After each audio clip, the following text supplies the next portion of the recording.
नमस्कार दोस्तों, मैं निपुण आलम बैन डायलॉग मंच में आप सबका स्वागत करता हूं।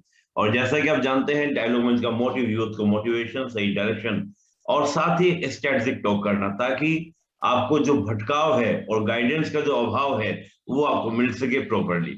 तो जो हमारी श्रृंखला चल रही है, उसी श्रृंखला में आज हमारे साथ जुड़े हैं नीरज कौशिक जी। नीरज कौशिक जी को अभी 2020 सीजीपीएससी का जो परिणाम आया है उसमें डिप्टी कलेक्टर का पद मिला है।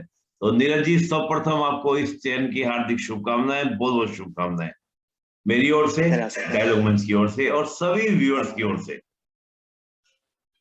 धन्यवाद। और आपका डायलॉग मंच में स्वागत।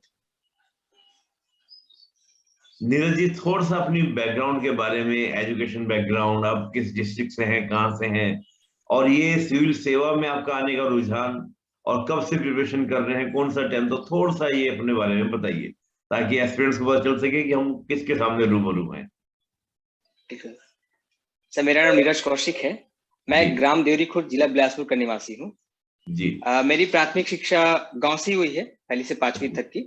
ओके 6वीं से 12वीं तक की मेरी शिक्षा जो है सरस्वती शिशु मंदिर तखतपुर से हुई है। ओके मैंने बीए की डिग्री बिलासपुर विश्वविद्यालय से ली है और वर्तमान में मैं सहायक शिक्षक विज्ञान के पद पर अकलतरा में पोस्टेड भी हूँ। ओके। सीजीपीएससी की तैयारी मैंने 2014 से प्रारंभ की थी। जी 7 साल के बाद मुझे सफलता मिली। पहला अटेम्प्ट मेरा जो है 2017 पीएससी रहा, जी। जिसमें मैंने मेंस तक सफर तय किया। मेंस मेरा असफल रहा। फिर ओके 2018-2019 का प्री नहीं निकला। ओके फिर 2020 पीएससी में मेरा जो है फर्स्ट रेट रहा कि मैं डिप्टी कलेक्टर के पद पर चयन मेरा हुआ। ओके। बहुत बढ़िया, बहुत बढ़िया। तो काफी लंबी जर्नी आपकी तो रही है, और 2014 से आप बता रहे हैं आपने प्रिपरेशन स्टार्ट किया, बिल्कुल सर। और मुझे लगता है 7 साल पूरे हो गए। 2021 खत्म ही हो गया, तो नवंबर एंड चल रहा है, तो 7 साल, 8वां साल लग गया। जी सर, जी सर। इतने दिनों तक एनर्जी कैसे मेंटेन रखी है आपने? क्योंकि जब हमको लगातार असफलताएं मिलती हैं तो मन विचलित विचलित होता है, परेशान होता है। आस पड़ोस में देखते हैं, समाज में देखते हैं, उनका भी दबाव, परिवार का भी दबाव होता है। उस समय नीरज बिल्कुल जी ने सर। आपको कैसे संभाला? सर, जब आप प्रिपरेशन करते हैं तो असफलता और सफलता के बीच में कई सारी जो आपने बताई वो जी ऐसा आती हैं, लेकिन बिल्कुल। जब आपके पास एक गोल होता है, लक्ष्य होता है कि मुझे जी कुछ करना है और लक्ष्य आपको दिखाई पड़ता है, तो आपका मन विचलित नहीं होता है। जैसे पहले मेरे पास लक्ष्य था कि डिप्टी कलेक्टर बनना है। मेरा गोल ही था डिप्टी कलेक्टर बनना। बहुत बढ़िया। तो मैं पहली बार असफल हुआ, दूसरी बार असफल हुआ, तीसरी बार सफल हुआ, लेकिन मेरे मन में विचलन की भावना नहीं रही कि जी मैं नहीं कर पाया, मेरे से नहीं होगा। नेगेटिव धारणाएं नहीं आई। जी तो आपके मन में नेगेटिव धारणा आएंगी, लेकिन नेगेटिव धारणा को आना एक मानवीय मानवीय प्रवृत्ति है, लेकिन जी। उसको आपको हटाना रहेगा। बिल्कुल बिल्कुल। तो मैंने उस पर विजय प्राप्त की और 2020 पीएससी में डिप्टी कलेक्टर पद पर चयन हुआ मेरा। बहुत बढ़िया। कहते हैं ना, एक पुरानी कहावत है, हमारे शास्त्रों में कहा गई है, लक्ष्य विहीन मनुष्य पशु भी समान। तो अगर लक्ष्य विहीन है तो पशु के समान है, अगर लक्ष्य है तो मनुष्य है। तो नीरज जी का मंत्र यही था कि लक्ष्य सामने था, जब तक मिलेगा नहीं तब तक हटेंगे नहीं। तो वो वाली कहानी थी, और वो एकदम मोटिवेशन लगातार बना रहा। असफलताओं से विचलित आप नहीं हुए। बहुत बढ़िया। सिविल सेवा ही क्यों एज ए करियर भाई? एक युवा के पास बहुत सारे ऑप्शंस होते हैं चुनने के लिए, क्या सिविल सेवा ही क्यों चुना? इसमें क्यों? 2014 के दौर में जब मैंने जी पास आउट 12वीं पास आउट किया, जी तो उस समय सीजीपीएससी जो है कंटिन्यूटी के दौर पे आ गई थी। जी। और मेरे समाज में एक ही व्यक्ति का चयन सीजीपीएससी में हुआ था, ओके। जिस समाज से मैं बिलोंग करता हूँ। जी और दूसरा व्यक्ति मैं जो स्टार्ट किया था उस टाइम, जो मैं जहां तक मैं जानता हूँ। जी तो कहीं ना कहीं मेरे में मन में एक लालसा थी कि एक लक्ष्य था कि समाज का एक ऐसा व्यक्ति बनूं जो समाज के लोगों को प्रेरित करूं, राज्य के लोगों को प्रेरित करूं। और जी इस ध्येय के साथ मैंने जो है बीए लिया, जबकि मेरा जी। जो है साइंस बैकग्राउंड रहा है। लेकिन मैंने इसी उद्देश्य लिया था कि मुझे प्रशासनिक सेवा में आना है। इसलिए ओके। बीए भी लिया और फाइनली आज यहाँ तक पहुंचा हूँ। बहुत बढ़िया। यानी कि 12th के बाद से ही आपने विचार बना लिया था कि मेरे को क्या करना है, इधर जाना है, मूव करना है, और उसी को मुझे क्या करना है, आगे बढ़ना है। समाज बिल्कुल। में नहीं है तो उसको देखते हुए। चलिए हम नीरज जी बात करें, आपने 7 साल तैयारी की, तो आप एक सजेशन क्या देंगे सभी एस्पिरेंट्स को लेकर हम बात करें कि कितना समय पर्याप्त रहता है इस तैयारी को करने के लिए? आपके अकॉर्डिंग क्या एक आइडियल होना चाहिए? देखिए सर, इसमें 3 स्टेजेस होते हैं। अब 3 स्टेजेस में आपको कभी कभी क्या होता है कि एक स्टेज में आदमी असफल हो जाता है, तो धर खो देता है कि अब यार नहीं होगा मेरे से। लेकिन बिल्कुल। आपको बने रहना है। हर स्टेज आपका पेशेंस चेक करता है, जी आपका जी। कंसिस्टेंसी चेक करता है। तो आपको पेशेंटली स्टडी कंटिन्यूअसली, ये 3 चीजें पीएससी, अब आप समझ भी रहे होंगे। पीएससी के इट मीन तीन तीन चीजें, पेशेंस, स्टडी एंड कंसिस्टेंसी। तो आपको फॉलो करना ही पड़ेगा उनको। आप यदि एक एक भी चीज को छोड़ते हैं तो जी आप उस पीएससी के लक्ष्य आप जो भी बनाए होंगे उनसे दूर हो जाते हैं। मैं बहुत मानता हूं कि बढ़िया। जो भी एस्पिरेंट है उनको तीनों स्टेजेस में जो है अपने आप को बनाए रखना है, बरकरार रखना है। और तीनों स्टेजेस के लिए जो है एक नई नई स्ट्रेटेजी बना लेनी चाहिए। जैसे जी प्री के लिए जो है टेस्ट सीरीज कर लेनी चाहिए। अब बिल्कुल। तैयार तो हो जाते हैं, सब तैयार कर लेते हैं, लेकिन कहीं ना कहीं स्ट्रेटजी जो है नहीं कर बना पाते हैं। टेस्ट सीरीज कर ज्वाइन कर लेना चाहिए। मेंस के दौरान भी टेस्ट सीरीज मस्ट है। मैंने जी भी टेस्ट सीरीज ज्वाइन किया था। और एक टाइम ड्यूरेशन बांध लेना चाहिए कि मुझे 3 घंटे में कंप्लीट क्वेश्चन अटेम्प्ट करने हैं। क्योंकि जी। आप कंप्लीट अटेम्प्ट नहीं करते हैं तो उस उस क्वेश्चन के नंबर तो आपको मिलना ही नहीं। मैं बिल्कुल मानता हूं बिल्कुल। कि जो क्वेश्चन नहीं बनते हैं उनको तैयार करने के लिए आपको जो है 3 घंटे में आपको प्रिपेयर होना चाहिए। बहुत और बढ़िया। इंटरव्यू के टाइम भी आपको मॉक टेस्ट दिलाने पड़ेंगे, क्योंकि सीजीपीएससी में 2018 से पहले और 2018 के बाद इंटरव्यू बहुत बड़ा रोल अदा कर रहा है। तो बिल्कुल आपको बिल्कुल। मॉक इंटरव्यूज भी अच्छे से दिलाने पड़ेंगे। आपको क्या कमजोरियां हैं उन पर विजय प्राप्त करनी होगी। बहुत बढ़िया बहुत बढ़िया। आपने 3 टर्मिनोलॉजी का, 3 शब्दों का जिक्र किया। अगर मैं इसको कहूँ कि थोड़ा सा विस्तार से बताइए ताकि एक्सपीरियंस उस चीज को समझ सके, ठीक है? ये 3 वर्ड का अर्थ सब समझते हैं, लेकिन उसको आपने प्रैक्टिकली कैसे अपनी लाइफ में उतारा और ये आपने कार्य किया, उन 3 शब्दों को थोड़ा सा विस्तार से बता पाएंगे तो अच्छा रहेगा एक्सपीरियंस के लिए। पीट मीन्स पेशेंस। जी मेरा मेरा लाइफ का एक जर्नी देखा जाए तो पेशेंस ही मुख्य रूप से दिखाई पड़ता है। जी तीनों चीज दिखाई पड़ता है एक्चुअली कहूँ तो। जी जैसे 2014 से स्टार्ट करके 2021 तक आना, उसमें असफलता 3 बार है और कई बार और बिल्कुल। असफलताएं जैसे रही है। जी उसमें अपने आप को बांध के रखना है, अपने आप को पेशेंटली अपने लक्ष्य की ओर जो है ध्यान केंद्रित रखे रहना है। बिल्कुल तो बिल्कुल। इस तरीके से पेशेंट को मैं डिफाइन करना चाहूंगा। दूसरा है जी स्टडी। स्टडी बिना तो इस फील्ड का जो है कुछ करा ही नहीं जा सकता। स्टडी तो करना मस्ट है। जी। चाहे वो सुबह से स्टार्ट करे रात तक जाए, या रात से स्टार्ट करके सुबह तक आए, हर कोई का अलग अलग स्ट्रेटजी रहता है। बहुत बढ़िया। कंसिस्टेंसी। कंसिस्टेंसी इट मीन्स आप 2 दिन पढ़ रहे हैं, 3 दिन घूमने जा रहे हैं, या 5 दिन पढ़ रहे हैं, 2 दिन घूमने जा रहे हैं, ऐसा नहीं चलेगा। आपको नियमित रूप से स्टडी करनी पड़ेगी। कई लोग ऐसे होते हैं, जैसे मेरा ही ऐसा हुआ था कि 2018 में प्री मेंस होने के पश्चात जो है मैं थोड़ा स्टडी कम कर दिया था। तो 2019 में उसको इफेक्ट दिखा। तो जी आपको चाहिए कि कंसिस्टेंसी बरकरार रखनी पड़ेगी आपको, जी जिससे आपको सफलता मिलने में देर ना हो। जी। बहुत बढ़िया बहुत बढ़िया। आपकी, मुझे लगता है आपका माध्यम भी हिंदी माध्यम रहा है शायद। बिल्कुल सर।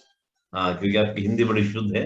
और मैं देख रहा हूँ कि आपने सरस्वती शिशु मंदिर आपने नाम लिया, तो वहां से भी आपको प्रभाव पड़ा होगा आपकी हिंदी के ऊपर, क्योंकि मैं खुद भी सरस्वती विद्या मंदिर का ही प्रोडक्ट हूँ, तो मुझे इसलिए आपकी हिंदी मैंने पकड़ ली। तो बड़ा अच्छा रहा। आपने एक बड़ी सी बात बोली स्टडी के बारे में, जो दूसरा वर्ड आपने बोला स्टडी।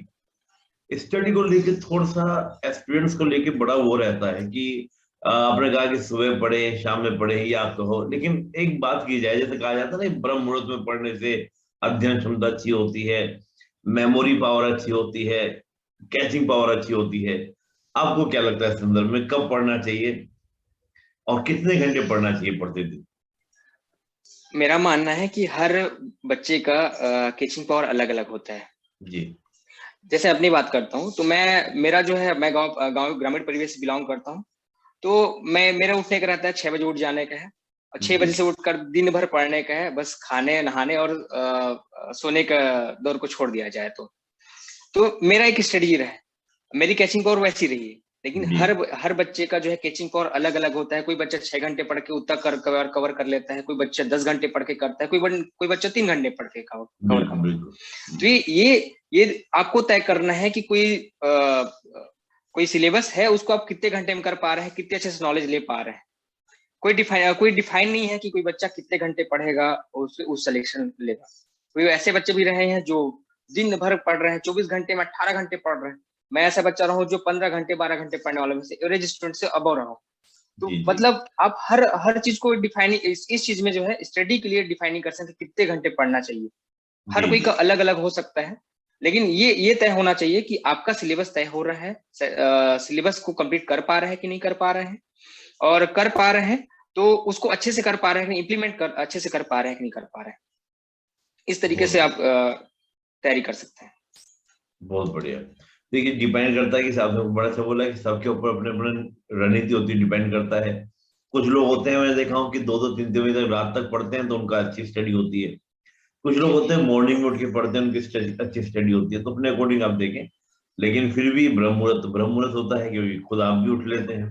तो जो हमारे पूर्वजों ने, हमारे बड़ों ने लिखा है तो उस सोच समझ के लिखा होगा। लेकिन मैं देखा कि सबके अपनी स्टडी होती है, रणनीति उसके अकॉर्डिंग काम करें। बहुत अच्छा है।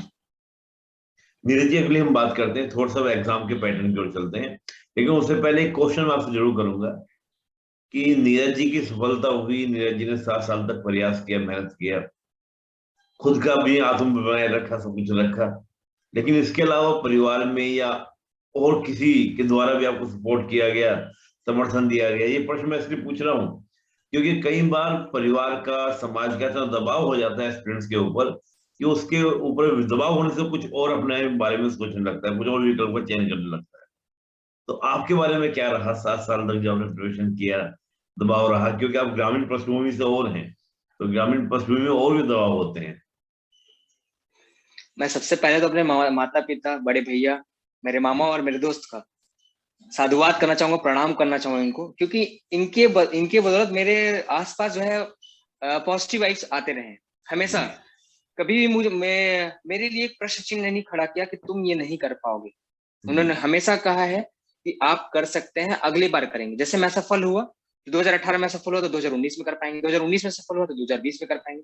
उन्होंने हमेशा मुझे आगे बढ़ने पुश करने, आगे की ओर ही पुश किया है, कभी मुझे गिराने की कोशिश नहीं की। खासकर मेरे बड़े भैया, जी इस बार की सफलता में सबसे बड़ा अहम रोल रहा है किसी का, तो मेरे बड़े भैया यतीन्द्र कौशिक जी का रहा है। जी वो भले ही एक लेक्चरर है, टीचर हैं, लेकिन उन्होंने कभी पीएससी नहीं दिलाया, लेकिन ओके उन्होंने मुझे ऐसा ऐसा प्लान तैयार करके दिया जो मेरी सफलता में उनका बड़ा योगदान रहा, उनके प्लान का योगदान रहा। जी प्री में, मेंस में, इंटरव्यू, तीनों में उनका योगदान रहा है।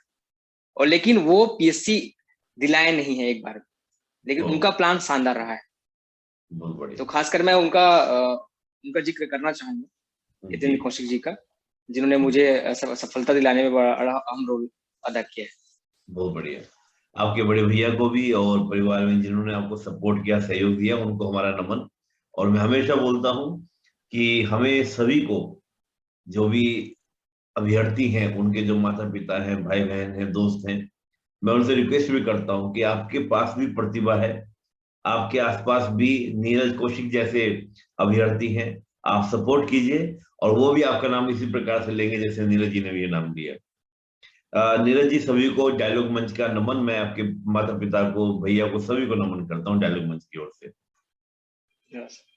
नीरज जी, एक बड़ा बड़ी अच्छी बात बोली आपने कि बड़े भैया लेक्चरर हैं, उन्होंने पीएससी कभी दिया नहीं है, उन्होंने आपको एक बड़ा शानदार प्लान बना के दिया। क्या वो जो प्लान उन्होंने बना के दिया, जो आपको एक पूरी योजना बना के दी, क्या आप शेयर करना चाहेंगे? बिल्कुल सर, बिल्कुल सर। मेरा प्री सिलेक्शन नहीं हो पा रहा था। एक बात और मेरे मन में आ रही, मैं तो बोल दूं, मेरा तो मन नहीं कर रहा है कि मैं बड़े भैया को ही इनवाइट कर लूं एक बार, वो भी एक बार अच्छे से अभी पूरा वो बता देंगे। तो वो बहुत अभी अच्छा है। नहीं है यहाँ, हाँ वो हाँ, अभी मैं नहीं है यहाँ। मतलब मन ये कर रहा है, कोई नहीं, मैं एक सेशन उनके साथ भी रख लूंगा, क्योंकि जिन्होंने ठीक है प्लान सर। बनाया है आप तो बता ही दीजिए, उनके थ्रू भी एक बार जान लेंगे। जी आप भी बताइए, आपके दिमाग में ऐसा क्या चला था जो आपने योजना बना दी? और कमाल की बात यह है कि जो पीएससी को भी दिया नहीं है। मैं समझ बिल्कुल सर। सकता हूँ कि भाई आप तो सिलेक्ट हो गए हैं, हम लोग भी इस फील्ड से पिछले 15 सालों से जुड़े हुए हैं, तो समझ में ये आता है कि जो इस चीज में, जिस क्षेत्र में तैयारी करा हो, उसके पास ही उसकी अच्छी योजना होती है। और ये बड़ी अच्छी बात है, और ये एक अलग ही प्रतिभा होगी उनकी, भाई साहब की, आपकी। तो मैं तो इनवाइट अभी कर रहा हूँ आपको, आप मेरा निवेदन उनको दीजिएगा कि ऐसे बिल्कुल बिल्कुल आपको सर, इनवाइट किया है। बिल्कुल सर। अब बताइए बड़े भैया की योजना बताइएगा, नीरज जी। प्री के टाइम में, प्री जैसा मेरा सिलेक्शन नहीं हो रहा था, मेरे 120 122 ही नंबर आ रहे थे, और पैटर्न थोड़ा सा पिछले दौर की तुलना में थोड़ा इजी आ रहे थे, मुझे नंबर करने थे। मैंने भैया से कहा कि क्या किया जाए, मुझे समझ में नहीं आ रहा है, इसका पैटर्न नंबर ही नहीं बढ़ रहे। जी उन्होंने कहा कि कितना नंबर को स्कोरिंग कर, 120 122 कर बताया मैंने। जी फिर उन्होंने कहा कि कट ऑफ कितना जा रहा है, कट ऑफ जा जी रहा है 130 135। तो तुमने वो पूछे कि ऐसा क्या कर रहे हो कि तुम्हारा सिलेक्शन नहीं हो पा रहा है, क्या ऐसा कर रहे हो। तो मैंने बताया कि मैं एक अपने आप को सेफ जोन पे लेके चल रहा हूँ, कि जितना जी बन रहा है उतना बनाओ। फिर जी उन्होंने कहा कि नहीं, ऐसा नहीं है, आप जो है एक एक आप रिस्क नहीं ले रहे हैं। क्वेश्चन में जो बन रहा है, जैसे दो क्वेश्चन, 4 ऑप्शन रहते हैं, तो 4 ऑप्शन में 2 ऑप्शन तो हटा ले रहा हूँ, 2 ऑप्शन जो बहुत बचे बढ़िया, उसमें मैं मार ही नहीं रहा हूँ। उन्होंने बताया बहुत कि नहीं, बढ़िया। यदि तुम जो है अटेम्प्ट करते हो, मैं इतना श्योरली कह सकता हूँ कि तुम्हारा जो है ज्यादा नंबर आएगा, उसमें गेन करोगे। फिर मैंने अपना जो है रिस्क लेना चालू किया। फिर मेरा 140 150 का जो है अराउंड मेरा बढ़ गया उसके बाद से। बहुत बढ़िया। क्योंकि उनने कहा कि तुम रिस्क लोगे तो तुम्हारा, मैं श्योरिटी के साथ कह सकता हूँ कि तुम्हारा जो है उनसे ज्यादा ही नंबर आएगा। जी तो मैं उसमें कारगर रहा। मैंने कई टेस्ट सीरीज दिलाया, 4 से 5 अलग अलग जगहों पे टेस्ट सीरीज दिलाया। तो कहीं पे जो है 80 90 अराउंड जो है टच कर रहा था, कहीं जो है 70 जो मेरा चल रहा था, एवरेज जो करने का था। तो जी सब जगह अपने आप को टेस्ट किया, लेकिन मैं जो हाई मार रहा था वहां पे मुझे काम आया वो प्री पे। जी दूसरा था मेंस के टाइम पे। मेंस के टाइम में मेरे पास दिक्कतें ये आ रही थी कि मैं जो है समय के साथ अपने आप को कंप्लीट क्वेश्चन नहीं कर पा रहा था। ओके। भैया ने बताया कि उन्होंने डिवाइड किया, 3 यूनिट होते हैं सभी पेपर्स पे। तो सभी पेपर पे उन्होंने बताया कि 75 नंबर, 50 नंबर, 75 नंबर। तो 75 नंबर के क्वेश्चन को आपको 1 घंटे 10 मिनट में कंप्लीट करना है, किसी भी हालत में टेस्ट करना है ओके। उस हिसाब से। फिर 50 नंबर के क्वेश्चन को आपको 45 से 50 मिनट में कंप्लीट कर लेना है। उसके बाद आपको 1 घंटे का समय मिलेगा, लास्ट 75 मिनट उतना कर सकते हो आप, क्योंकि उसके बाद आपका स्पीड बढ़ जाता है। बिल्कुल बिल्कुल। उस प्लान को मैं इम्प्लीमेंट किया, जिससे मेरा जो है क्वेश्चन 3 घंटे से पहले 2 मिनट 3 मिनट 5 मिनट पहले कंप्लीट होने लगे। बहुत बढ़िया। लेकिन ये सब कैसे हुआ, उन्होंने बताया, और मैंने बार बार प्रैक्टिस किया, बार बार प्रैक्टिस किया, अपने आप को टेस्ट किया। पहले पहले मुझसे भी नहीं हो रहा था, लेकिन बार बार अपने आप को टेस्ट किया कि चाचा क्यों नहीं हो रहा है। तो मेरा फिर धीरे धीरे उस पर मैं ओवरकम किया और आगे बढ़ गया उसमें। 3 घंटे से पहले मेरा क्वेश्चन सॉल्व होना चालू हो गया। फिर बात आती है इंटरव्यू की। जी इंटरव्यू में भी उन्होंने सलाह दिया कि आप बार बार जाएं, आप अपने आप को मौक दें। मैंने बिल्कुल। मेरे पास यह मेंस निकलने के बाद 15 ही दिन ही समय था, जी जी और इंटरव्यू के दिवस और डीवीसी के दिन को हटा दे तो 12-13 दिन ही बचते हैं। उन जी। 12-13 दिनों में मैंने 12 से 13 मॉक इंटरव्यूज दिए, उससे भी मुझे काफी फायदा हुआ। मैं इस बहुत तरीके से बढ़िया। कह सकता हूँ कि उनका प्लान जो था मेरी सफलता में बहुत अहम रोल अदा किया है। बहुत बढ़िया, बहुत बढ़िया। देखिए ये बहुत अच्छी बात है, और अब मैं ये समझ सकता हूँ कि उन्होंने आपको बताने के लिए काफी ज्यादा स्टडी की होगी, इस पैटर्न को समझा होगा, तब आपको ये उन्होंने गाइड किया होगा। और इसी गाइडेंस का परिणाम ये हुआ कि आपने उनको आगे बढ़ाया। तो जो भूमिका आपके बड़े भैया की आपके जीवन में रही, तो मैं यही उम्मीद कर रहा हूँ कि जो भी एस्पिरेंट्स आपको देख रहे हैं, तो उनके जीवन में भी आपकी इसी तरह की भूमिका हो सकती है, क्योंकि आपने इतने अच्छे से चीजों को बताया। और मैं दोस्तों आपसे निवेदन भी करूंगा कि नीरज जी ने जो आपको बातें बोली हैं, अगर उनको आप फॉलो करेंगे, तो ये आपके लिए भी बड़े भैया का ही एक तरह से संदेश हो जाएगा, और आप भी ऐसे ही कुछ मिरेकल करेंगे जो नीरज जी ने किया। नीरज जी, थोड़ा सा हम लोग चलते हैं एग्जाम के पैटर्न की ओर, एग्जाम की ओर चलते हैं। मैं एक प्रश्न हमेशा पूछता हूँ सभी से कि इस पूरे पैटर्न के अंदर, भाई 3 स्टेज का एग्जाम है, प्री मेंस इंटरव्यू, तो आपको सबसे बड़ा हेडल कोई लगा?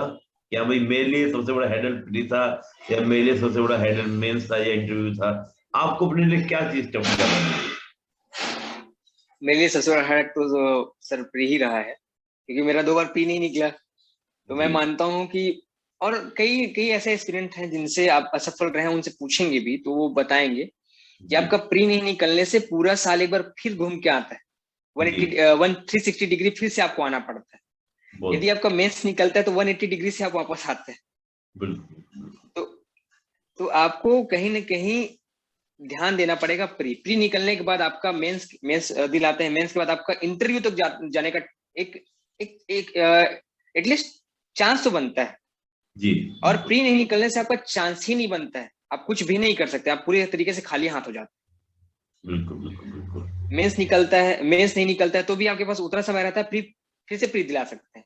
लेकिन आपका प्री नहीं निकला तो आप मेंस भी नहीं दिला सकते, ना तो इंटरव्यू के लिए कुछ भी कर सकते हैं। बिल्कुल। मैं मानता हूँ सबसे बड़ा थ्रेट प्री को मानता हूँ।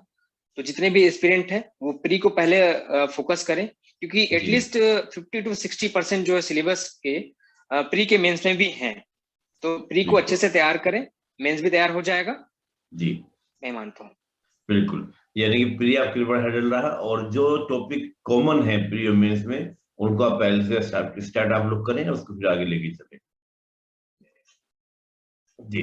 अभी जैसे प्री का एग्जाम आने वाला है, फैब में प्री का एग्जाम है, सीजीपीएससी का प्री का एग्जाम है, तो आप अभी जो एस्पिरेंट्स इस बार प्री दे रहे हैं उनके लिए आप कुछ कहना चाहेंगे, उनके लिए कुछ परामर्श, कोई सुझाव आपका हो? बिल्कुल सर, एक कविता के माध्यम से कहना चाहूंगा। बिल्कुल। जो मैंने लिखा है। जी, बहुत इस बढ़िया। रास्ते पर कदम कदम पर कांटे हैं। जी। इस रास्ते पर कदम कदम पर कांटे हैं, जरा कदम संभाल कर रखना। बहुत और बढ़िया। सफलता प्राप्त करनी है तो जी। बड़ों का आशीर्वाद और स्वयं का आत्मविश्वास साथ रखना। जी, बहुत बढ़िया। ये आप तो खुद ही लिखा है। बिल्कुल सर। एक बार दोबारा बताइएगा, दोबारा सुनाइएगा। बिल्कुल सर। इस रास्ते पर कदम कदम पर कांटे हैं, जी। जरा कदम संभाल कर रखना। यदि आपको सफलता प्राप्त करनी है तो बड़ों का आशीर्वाद और स्वयं का आत्मविश्वास साथ रखना। बहुत बढ़िया। दोनों चीजें ही बहुत, क्या ना, मन के हारे हार है और मन के जीते जीत। एक तो ये, और बड़ों का आशीर्वाद कहा जाता है, बड़ों का आशीर्वाद अगर साथ में तो कितनी बड़ी बाधा क्यों ना हो, वो भी क्या हो जाती है, हंसते खेलते हुए क्या होता है, निकल जाती है, पास हो जाती है, हम उसमें काम कर जाते हैं। मेरे लाइफ का ये मेरे लाइफ में ये सब रहा है, तो मैं इस बात को जो है मेरे एक्सपीरियंस रहा है जिसको मैंने पिरोया है इसको। बहुत बढ़िया, बहुत बढ़िया।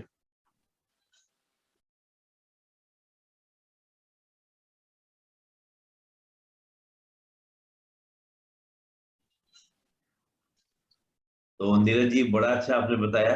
अब थोड़ा हम लोग बात करेंगे प्री मेंस इंटरव्यू के बारे में। कुछ खास आपने जो स्ट्रेटजी आप डिस्कस करना चाहेंगे, प्री में ये चीजों का बहुत ध्यान रखना है, मेंस में इन चीजों का बहुत ध्यान रखना है, इंटरव्यू में ये चीजें बहुत ध्यान रखनी है, तो कुछ खास बातें आप जो बोलना चाहें तीनों के बारे में, तीनों स्टेजेस के बारे में? सर, तीनों स्टेजेस में खासकर प्री और मेंस में आपको चूजी होना पड़ेगा। जी। जैसे कुछ सब्जेक्ट्स हैं उनको चूज करना पड़ेगा। जी। प्री में जैसे आपको छत्तीसगढ़ ओवरऑल 100 आउट ऑफ 100 करना है। जी।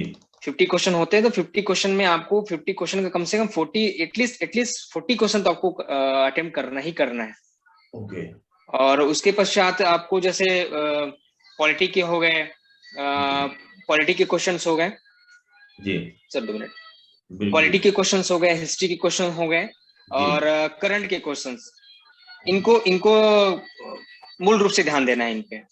और मेंस के दौरान जो है आपको फर्स्ट पेपर पे, सेकंड पेपर पे, फोर्थ पेपर पे और सिक्स पेपर पे जी खासा काम करना पड़ेगा। इनके माध्यम से पोस्ट डिसाइड हो रहे हैं। जी। डिप्टी कलेक्टर के पोस्ट डिसाइड के लिए डिसाइडर जो है ये 4 ही पेपर हैं। बहुत बढ़िया। जी जी जी जी। तो प्री मेंस आपने खास ये बताई जिस पे आपको ध्यान देना होगा। हम इंटरव्यू के लिए बात करें, इंटरव्यू के लिए आपको सजेशन देना चाहेंगे? बिल्कुल सर। उसके लिए आप बच्चों को, जितने भी मेंस पास आउट रहेंगे बच्चों को मॉक इंटरव्यू दिलाने हैं। और उसमें आपको चेक ये करना है कि आपसे गलतियां क्या कर रही हैं, क्या हो रही है और उसमें सुधार करना है। जैसे मेरा पहला इंटरव्यू हुआ था, उसमें मेरा फेस एक्सप्रेशन बुरी तरीके से बिगड़ रहा था। मैं जो बात कह रहा था उसमें फेस में दिख जा रहे थे, एग्रेशन दिख रहे थे। तो मैं डरा नहीं उनसे। मैं उसमें सुधार किया कि भाई इसे सुधारना है, फेस एक्सप्रेशन नहीं बिगाड़ना है। और कई कई पैनल ऐसे होते हैं जिनमें आपको मास्क लगा के जाने होते हैं, क्योंकि अभी कोविड का टाइम चल रहा है तो मास्क लगा के जाने होते हैं। लेकिन मेरा जो बोर्ड मिला था उसमें मास्क उतरवा दिया गया था, तो मैं उसके लिए भी प्रिपेयर्ड था कि भाई मास्क उतरवा दिया तो क्या किया जाएगा वहां पे। तो दोनों तरीके से आपको प्रिपेयर्ड रहना है, आपकी गलतियों को सुधारना रहेगा, उन पर ओवरकम करना रहेगा, उनको ओवरकम करना रहेगा, और फिर विजय प्राप्ति ही होगी। बहुत बढ़िया, बहुत बढ़िया। कि जहाँ वीकनेस है उसको आपको सुधार करना होगा।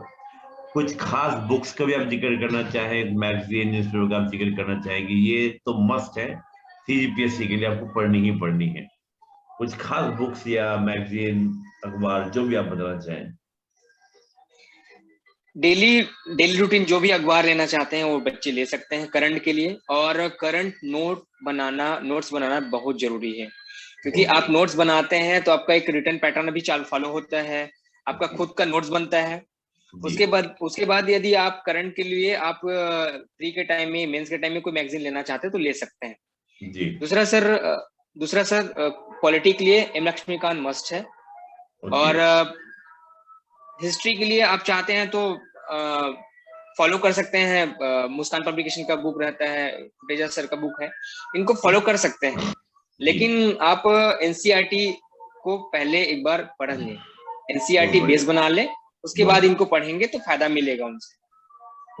साइंस के लिए कहना चाहूंगा कि मैं टेंथ के बुक के साथ ही कोई जनरल पब्लिकेशन रहेगा यहाँ का, उसका ले लीजिएगा।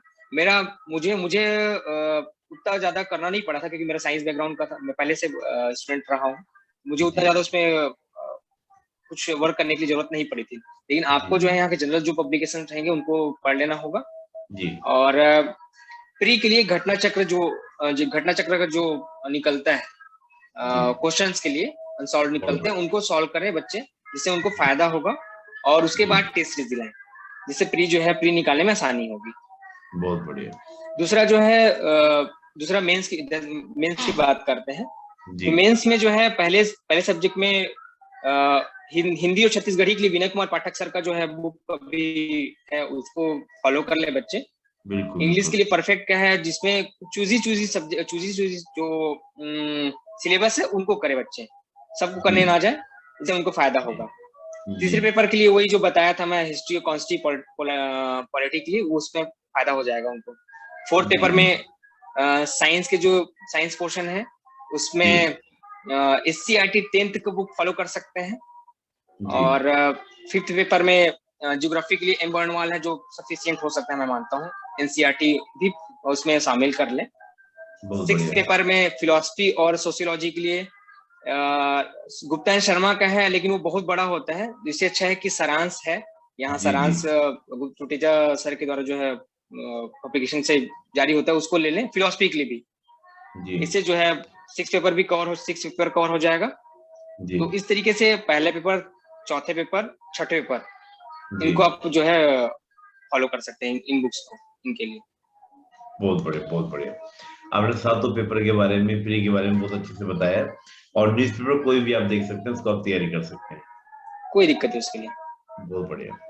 तो मैं थोड़ा सा एक्चुअली क्या ना नीरज जी बताना चाहता हूँ आपको कि डायलॉग मंच एक एजुकेशन भी प्रोग्राम चलाता है। इसमें भी मैं आपको बल्कि कहूंगा कि आपकी अनुमति लेना चाहूंगा कि सहमति आप दीजिएगा कि आप उसमें ज्वाइन करेंगे और कुछ बच्चों को गाइड करेंगे कैसे पढ़ना चाहिए, क्या टॉपिक को पढ़ने का तरीका होना चाहिए। किसी खास टॉपिक को लेकर चूज करके हम लोग करेंगे तो बहुत ज्यादा लाभकारी स्टूडेंट्स के लिए रहेगा। और दूसरा क्या था ना कि इस सेशन को हम इतना ही रखेंगे क्योंकि एजुकेशन का सेशन हम अलग से कर लेंगे। तो मैं यही आपसे निवेदन करूंगा कि आप बिल्कुल समय दीजिएगा ताकि एस्पिरेंट्स को काफी लाभ मिल सके, आपके एजुकेशनल सेशन में आपके पढ़ने के नजरिए को, आपके दृष्टिकोण को बच्चे पकड़ सके, देख सके। धन्यवाद सर। मेरा सौभाग्य रहेगा कि मैं उस सेशन का अभिन्न अंग बन सकूं, जिससे बच्चों को प्रॉफिट हो सके। बहुत बहुत आभार। नीरज जी, आपको कुछ म्यूजिक की आवाज आ रही है आपके पीछे से, ये भजन कीर्तन चल रहा है कहीं पर, मंदिर में चल रहा है या कोई म्यूजिक चल रहा है, लोकगीत कोई चल रहा है शायद? जी सर, लोकगीत ही चल रहा है। यहाँ का शादी का माहौल है, घर में गांव में शादी हो रही है। अच्छा, तो वहाँ जो है छत्तीसगढ़ी लोकगीत चल रहा है। अच्छा, छत्तीसगढ़ी लोकगीत क्या होता है? देखो, मैं छत्तीसगढ़ से नहीं, इसलिए मैं थोड़ा सा नॉलेज के लिए पूछना चाह रहा हूँ। काफी लोगों की जो आपको सुन रहे होंगे जो छत्तीसगढ़ से नहीं होंगे, तो लोकगीत क्या खास बात चल रही है? मुझे समझ नहीं आ रहा क्या कहना चाह रहे हैं। आवाज तो आ रही है। ये जो गाना चल रहा है वो वैवाहिक परंपरा पे आधारित है। अच्छा। विवाह के दौरान ही ऐसे गीत चलते हैं। ओह, बहुत बढ़िया, बहुत बढ़िया। छत्तीसगढ़ में। चलिए, बहुत बढ़िया। तो आप कुछ शेयर करना चाहें नीरज जी डायलॉग मंच पर सभी एस्पिरेंट्स के लिए, जो भी आप कुछ बोलना चाहें फ्रेशर के लिए, या खास तौर से उन अभ्यर्थियों के लिए जो 2-4 बार पास फेल में उलझे हुए हैं, सिलेक्शन नहीं मिल रहा है, हताशा हावी हो रही है, उनके बारे में कुछ कहना चाहें तो सबके बारे में आप कुछ बोलना चाहें। सर, सफलता असफलता के बीच की गाथा में मैं कहना चाहूंगा बच्चों को, आप असफल हुए तो भी उसको एक्सेप्ट करें, सफल हुए तो भी एक्सेप्ट करें। बहुत बढ़िया। और सफल हुए हैं, डिप्टी कलेक्टर बने हैं, तब जाके इस सीजीपीएससी में अपना काम को बंद करें, वरना जब तक आपको सफलता मिलती है डिप्टी कलेक्टर से नीचे तक की, तो अब तक आपको जारी रखना ही पड़ेगा। और रही बात कुछ और आने की, बात में माइंड में कुछ नेगेटिव थॉट्स आने की, तो उनको कम करने के लिए आपको हमेशा अपने आप को मोटिव आगे बढ़ाना होगा। ये सोचना नहीं होगा कि मेरा नहीं हो रहा है इस बार, ये क्या होगा। सबके माइंड में ख्याल, आपको ये सोचना होगा कि सबके, आप मानव हैं, आपके माइंड में हर तरह की थॉट्स आएंगे, लेकिन आपको उसको जीतना होगा, तभी आप जो है एक सफल हो पाएंगे और एक अच्छे मुकाम तक पहुंच पाएंगे। मैं मानता हूं कि संघर्ष जितना ही कठिन होगा, मुकाम उतना ही शानदार होगा। बहुत बढ़िया। संघर्ष जितना कठिन होगा, मुकाम उतना ही शानदार होगा, उतना ही उसको आप एंजॉय करेंगे। और कहता ना कि मंजिल के मिलने के बाद जो हमें टारगेट रखा है, वो मिलने का उतना मजा नहीं जितना रास्ते का और संघर्ष का जो आनंद है। और जब उसको याद करते हैं मंजिल मिलने के बाद, यार हमने ये किया था, तो वो एक अलग ही रोमांचित कर देता है, एक अलग ही रोमांच मन के अंदर क्या भर देता है। नीरज जी डीसी तो बन गए, नीरज कौशिक जी। अब नीरज जी का आगे क्या, सेटिस्फाइड, या यूपीएससी का भी ख्वाब अभी है कि यूपीएससी भी करेंगे? अब कुछ ऐसा कुछ बनाया है विचार? सर, सेटिस्फाइड तो मेरे हिसाब से मानव को सेटिस्फाइड कभी नहीं होना चाहिए। बहुत बढ़िया। तो मैं मानता हूँ कि 1 साल अभी तो जो मिला है उस पे जो है काम करूंगा। शिक्षा क्षेत्र में जो भी मुझे और दिया जाएगा कलेक्टर साहब के द्वारा, उस पे काम करूंगा, लेकिन मैं थकूंगा नहीं। और 1 साल के बाद या तुरंत ही जो है मैं आगे प्रिपरेशन जारी रखना चाहूंगा सर। बहुत बढ़िया। तो मेरी ओर से, डायलॉग मंच की ओर से आपको हार्दिक शुभकामनाएं। और जब आप अगली बार मिलें एजुकेशन में, तो हम मिलेंगे सेशन में, लेकिन जब हम ऐसे इंटरव्यू मिले तो मैं एक प्रॉपर आईएएस के साथ मिलना चाहूंगा, मुझे बड़ी खुशी होगी। तो ऐसी हमारी ओर से, सभी की ओर से, डायलॉग मंच की ओर से, मेरी ओर से, सभी एस्पिरेंट्स की ओर से आपको बहुत सारी शुभकामनाएं।